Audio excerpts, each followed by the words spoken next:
Hello guys, this is Cyril Pisnable or Sai Pisnable. So, welcome sa video na to. The reason why I created this video dahil may isa akong question na natanggap.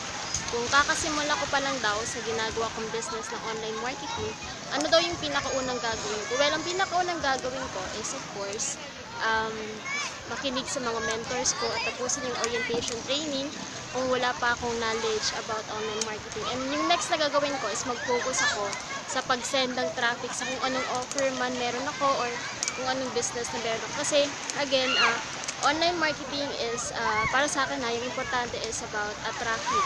So, traffic meaning sending people to your website, you have to build your audience.